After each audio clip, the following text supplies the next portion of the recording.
សួស្តីបងប្អូនតើទៅបុកនំបញ្ចុកស្ពៃជ្រក់ជាមួយខ្ញុំទាំងអស់គ្នាយើងមានម្ទេសហុយស្ពៃជ្រក់ត្រកួនស្ពៃក្តោប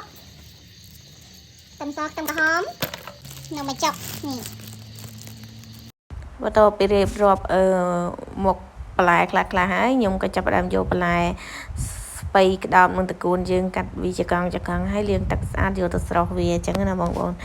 ទាំងស្ពៃជ្រក់ទឹកស្ពៃអីហ្នឹងខ្ញុំលាងសម្អាតហើយខ្ញុំហាន់ដាក់នឹងថាសមានដូចជាខ្ទឹមក្រហមខ្ទឹមអីហើយកំពឹសទឹកប្រហុកហើយនឹងស្បែកជ្រូកនិយាយទៅអាចខ្វះបានអីស្បែកជ្រូកហ្នឹងបន្តមកទៀតខ្ញុំក៏ចាប់ផ្ដើមបុក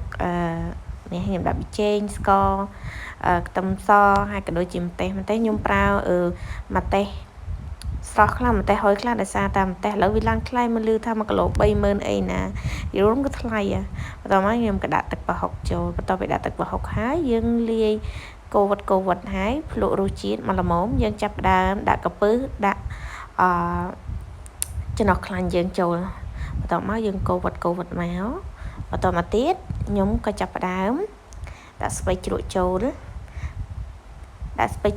ហើយខ្ញុំក៏ដាក់ខ្ទឹមក្រហមបន្ទាប់ពីដាក់ខ្ទឹមក្រហមហើយខ្ញុំក៏ចាប់ផ្ដើមដាក់នំបញ្ចុកចូលតែម្ដងនិយាយទៅងាយស្រួលលឿនឆាប់បានហូបហើយចំណាយលុយតិចទៀត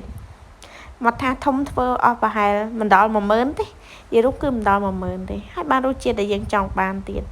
ងាយបានហូបទេនេះយូរបានហូបម្ដងបងប្អូនមកចង់បានជូបបងប្អូនដាក់ក្រូចឆ្មាតិចទៅ